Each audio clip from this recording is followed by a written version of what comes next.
What is at the core of the ANT. As the Alliance for National Transformation, we believe and we've committed ourselves to building a very grounded party, which whose agenda transcends election cycles and whose agenda will go on and on for posterity. So while we are here immediately after election, we don't consider this abnormal. We think that that election is a done thing. It was an event. It passed. But now we want to refocus our energies on growing the political party. So these post-election reviews that we are conducting are designed in such a way that we get feedback, the experiences of all those who participated in the last election on the ANT ticket. So most of the people you see here are candidates at all levels. And then the people who managed the elections, the district coordinators and the electoral coordinators. The idea is so we share lessons, let them tell us what challenges they faced, let them tell us what they need to have in place as we prepare for the next electoral cycle. But more importantly, we are discussing with them how to put in place the infrastructure of the party. The ANT went into that campaign when we had not put in place grassroots committees. And so we just took the decision, yeah, let's go and get out of it, get visibility and come out. And we won in some places. We have elected leaders in the house here. And but that was just a starting point. Our real work begins here with this team so that we will have functional committees to sell the ANT message to the grassroots, to protect the vote come another election, when it comes, whether by a petition or whether it comes in the general election. We will have teams on the ground. We will have teams to continue recruitment and mobilization. So that's why we are gathered here. Here in this meeting we have all our candidates from the Teso sub-region. How was the general performance of the party in the region? In Teso, well, we are not being hard on ourselves. So we got some LC5 councillors. I think maybe there are only 2 in the entire Teso sub-region at the district level. We got 1 or 2 LC3 chairpersons, but we got people at the parish level. And we are happy that at parish level we have representation, and we think that those are the people who will ground the party. A party without infrastructure at parish and village level hangs in the air and is difficult to market. There are some areas where we have our people who contested as independents, because again we were not very prepared at the time of election, so they couldn't get the stamp of the party to endorse them. So, but they are also in their house. Some of them won, like the LC3 of Olio Town Council is part of us, is actually here, and so on and so forth. So we are not disappointed. We are okay with the little we've got, for we know even the Bible says you shouldn't despise the days of humble beginnings, and this is our humble beginning. And in the country? Yeah, in the country, at the highest level, we only got the LC5, one LC5 chairperson of Terego district. Again, we are very happy with ourselves because that was an achievement. But we got our presidential candidate to go almost everywhere in this country. People know we have a presidential candidate and it's more than presidential material. And then we have a very good message. We got feedback and people were telling us that you people, you have the best message. You are the best option for Uganda. But when we went back home, I think they decided for now let's vote money and fear. That's why they didn't vote for us. But we know that we continue to ram the message home. One day they will vote where their hearts are. Okay. So talking about voting for money, Yes. voting for, I don't know what people vote for these days. They also voted in fear. And districts like Katakwe, Kapelebyong, they told them they would release for them the Karamojong cattle rustlers, the cattle rustlers from Karamoja. And then the people said, no, we better not touch Museveni. He has the capacity to open and to close the cattle rustling and so fear. Yes, I heard your message on radio.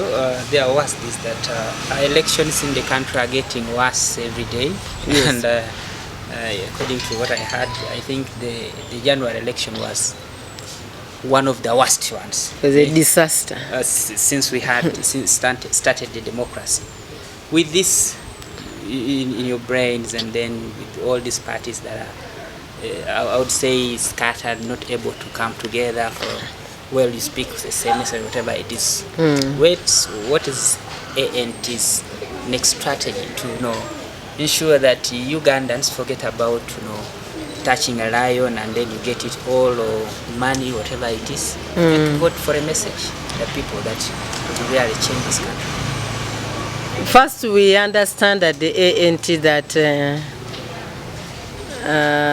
dictatorships thrive on fear and causing people to despair. So the ANT strategy is to give hope to this country and to engage with Ugandans so that they understand that the more they keep with their oppressor, the worse for them and their children and their children's children. So our plan is to keep clarifying, keep creating awareness on what and in which direction the country ought to go. We are not about to give up, because that would play into the hands of those that have oppressed this country. It would play into the hands of the regime to cause all of us to give up. So we encourage Ugandans not to give up. We also encourage Ugandans to realize that if you're given 1,000 shillings and yet you go to a hospital and you find that there are no drugs and you lose life, you are most miserable. So we are beginning to teach them to distinguish their temporary need from their long-term and basic human needs.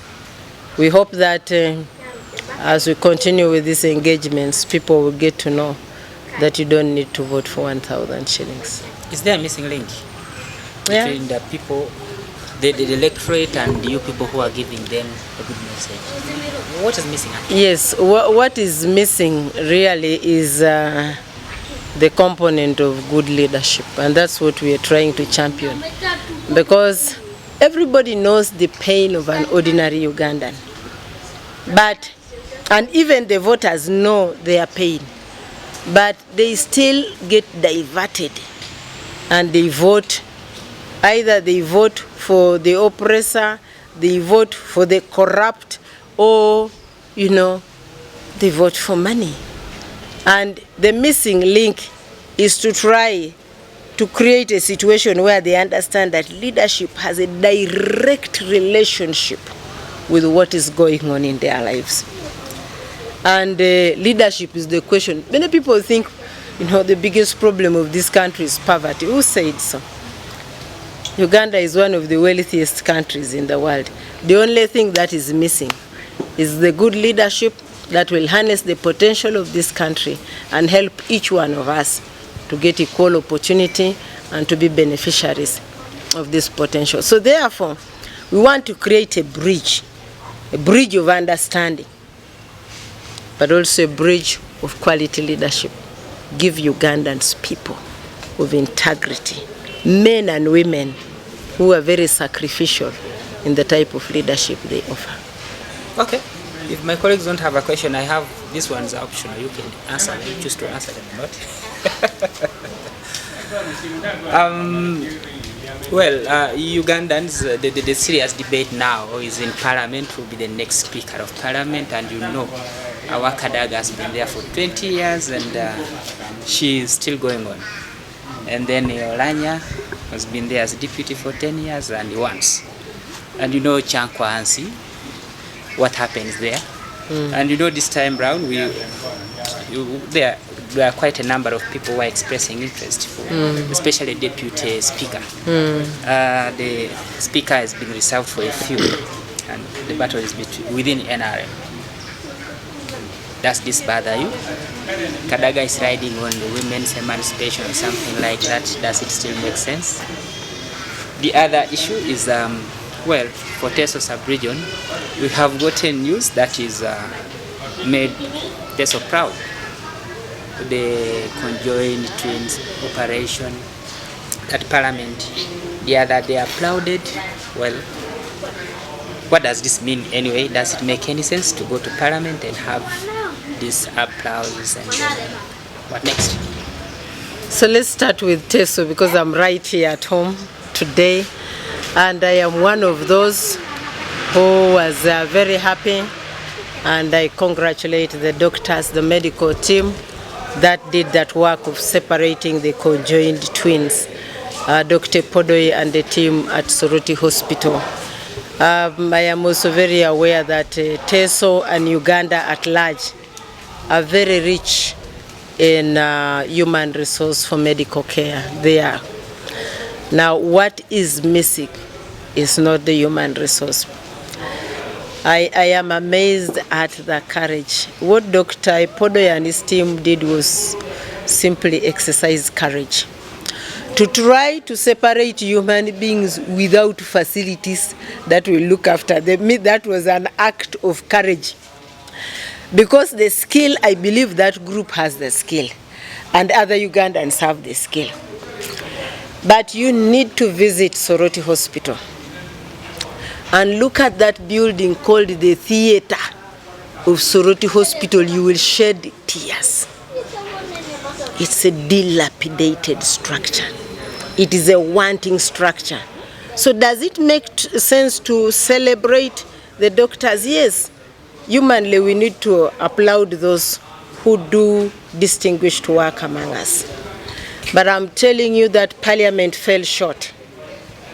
I expected them to have concluded that debate with a resolution on revamping the operating theater of Soroti Hospital.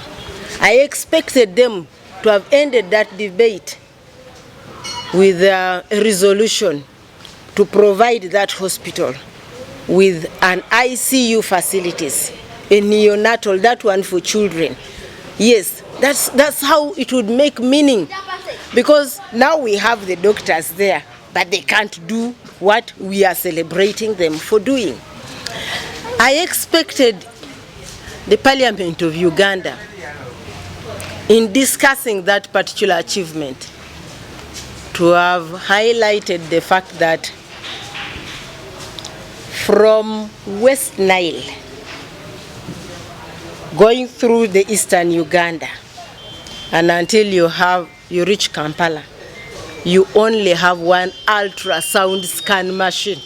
One like this, and I think it is in the private hands. Yes, that is how bad our medical situation is in the country. And the whole country has only 4.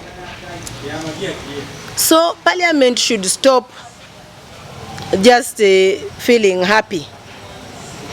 They should push for resources so that the medical people are able to exercise the good skill they have.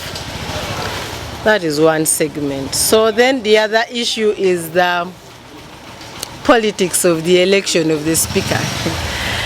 It is amazing how this thing has reached that level. And for me, long and short of it is that it is a contest to create power enclaves. The fact that the NRM has killed institutions means that Parliament of Uganda no longer works as an institution.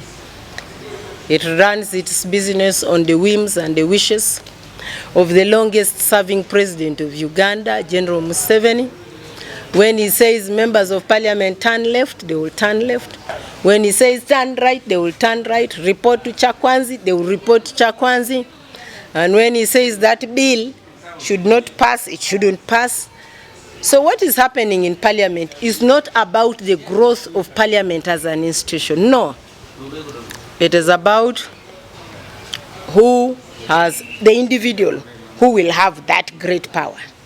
And then two, the individual who will manage the resources of parliament.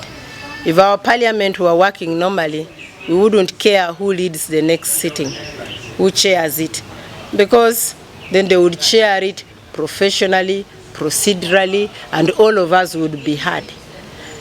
Well, NRM is the party that is in government, and I want to imagine that whatever they give Uganda, that is what is going to be the speaker. But I want to commend Honorable Semuju for challenging the situation and saying, I'm also offering myself.